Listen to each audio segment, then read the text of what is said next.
국가가 담배 제조 판매를 법으로 허용한 건 위헌이다. 아니다. 담배를 피울 건지 말 건지는 전적으로 개인의 선택이다. 위헌 아니다. 여러분 어떻게 생각하십니까? 지난해 1월 담배 제조와 판매 등에 관한 사항을 규정한 담배사업법에 대해서 헌법 소원이 제기가 됐는데요. 어제 첫 공개 변론이 열렸고 상당히 치열한 공방이 오고 갔습니다. 자, 대체 위헌이란 분들은 왜 위헌이라고 주장을 하는 건지 직접 들으면서 여러분의 생각 정리를 해보시죠. 헌법소원 청구한 분이세요. 국립암센터 명승건 박사 연결이 되어 있습니다. 명 박사님 안녕하세요. 네, 안녕하십니까. 이번 헌법소원은 몇 명이 참여하신 건가요? 이번에 총 9명이 되겠습니다. 9분. 이제 그분 중에 한 분이 명 박사님이신데. 네. 그러니까 국가가 담배를 만들도록 허용한 것도 위헌이고 판매를 허용한 것도 위헌이다? 이런 주장이세요? 네, 그렇습니다. 왜 그렇게 생각하세요? 작년 2012년 1월 11일에 흡연자로서 현재 폐암반 판정을 받고 투병 중인 2인, 그리고 임신 중으로 간접흡연의 폐해를 염려하고 있는 2인, 청소년보호법상 갓 19세가 되어서 예. 담배를 적법하게 구입할 수 있는 지위에 있는 2인, 그리고 미성년자로서 장차 흡연의 폐해를 입을지도 모르는 1인, 그리고 의료인으로서 흡연 관련 질병을 치료하면서 금연 및 담배 제조, 판매 금지 운동을 전개해온 2인 등 총 9명이 예.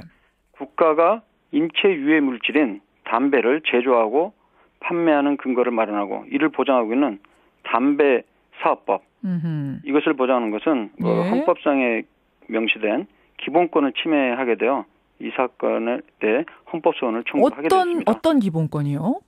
네, 담배는 마약이나 다름없고요. 흡연을 통해 60여 종의 발암물질이 생성되는데요. 모두남의 약 30%, 그리고 심혈관 질환, 만성 폐질환 등의 주요 원인이 됩니다. 이렇게 예. 국민의 건강을 해치고 있는데 예.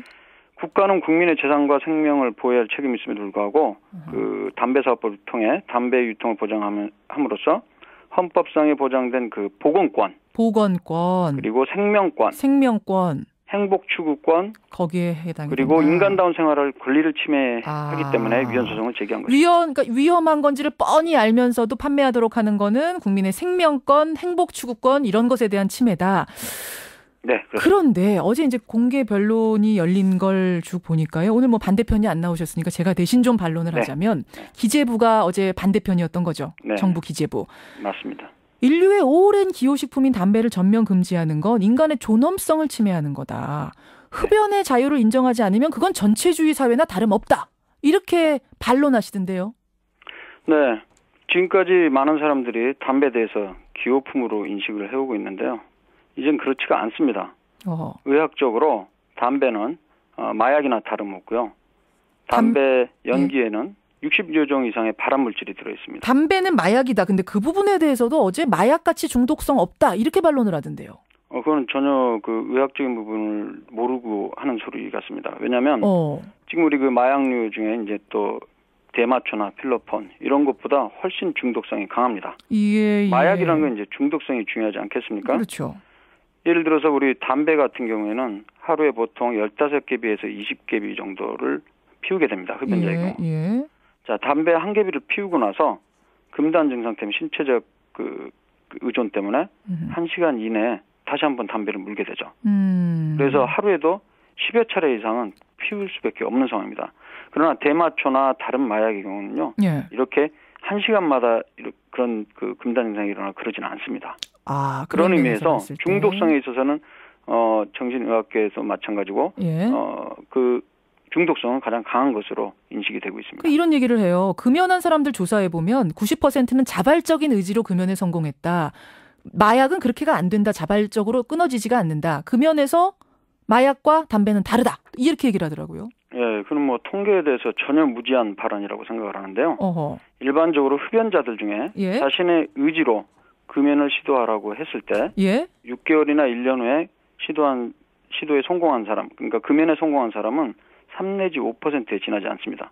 이것은 우리나라 통계뿐만이 아니고요. 예. 지금까지 나온 전 세계적인 연구 결과를 전부 다 종합하면 그렇게 나옵니다. 그러면 이게 90%라고 얘기한 발언은 아마도 끊은 사람 중에서 어떻게 끊었냐 했을 때 자신의 의지로 끊었다는 게 한 90%가 될지는 모르겠습니다. 근데 전체에서 끊은 사람 자체가 3에서 5%밖에 안 된다. 그렇기 때문에 그 금연 치료라는 게 의학적으로 지금 약들이 나와 있고요. 예.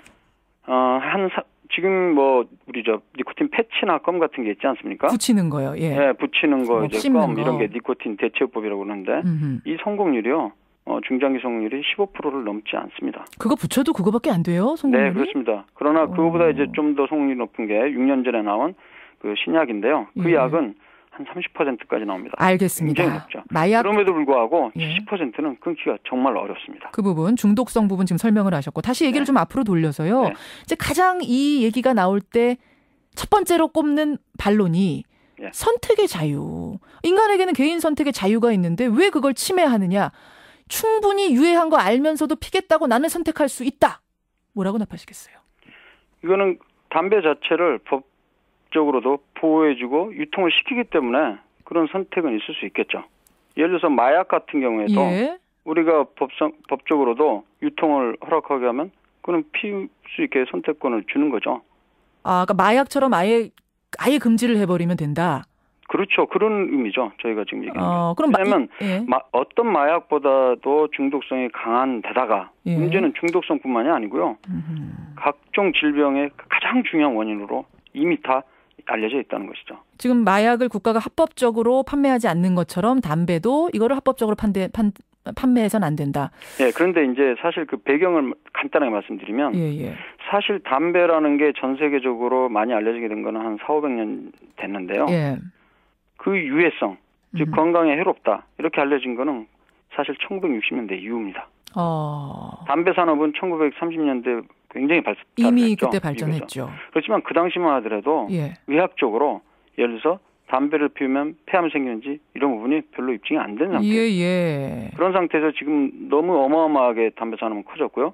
국가 입장에서 봤을 때는 세수익이 엄청난 중요한 부분을 차지하기 때문에 아마 또 그렇게 쉽게 그걸 금지한다는 생각을 갖기는 어려울 것으로 생각합니다. 갖기는 어렵다. 해외의 경우를 근데 보니까요. 부탄이란 나라가 하나 금지하고 있고 호주의 한 시가 한 시인가요? 한 주가 금지하고 있는 것. 그게 전부 다 해외 어느 나라도 그렇게 안 하는데 왜 우리만 하느냐. 또 이렇게 말하는 분도 계세요. 네, 그런 식으로 얘기하면 뭐 어떤 그 사회 발전에 있어서도 처음 시작하는 사람들은 시작할 수가 없겠죠. 자, 부탄의 경우에는요. 2003년도에 담배 판매를 일체 금지했습니다. 2004년에는 세계 최초로 전국에 걸쳐서요. 담배 판매 금지법을 시행을 했죠. 그리고 호주 태즈메니아주 같은 경우는요. 작년도에 이게 저 호주 바로 아래 보면 그 섬이 있지 않습니까? 조그만 섬인데 이게 태즈메니아주라고 하는데 이쪽은 다른 주에 비해서 흡연율이 좀 높습니다. 다른 데는 15% 내외인데 여기는 26% 되거든요. 그래서 이 주의회에서는요. 2000년 이후 출생자가 만 18세가 되는 2018년부터 담배 판매를 일체 금지하도록 하는 이런 규제법안을 만장일치로 통과시켰습니다. 그러니까 시행하고 있는 나라가 적다고 해서 못할 이유는 아니다라는 말씀 지금 하신 거예요. 근데 이제 다른 부수적인 부작용 걱정하는 분들. 우선 담배 농가나 담배 소매상들 어떻게 하느냐. 또 당장 담배 판매 금지하면은 세원이 줄어든다는 점. 이건 어떤 대안이 있겠느냐. 뭐라고 답하시겠어요? 그 부분이 굉장히 중요하죠.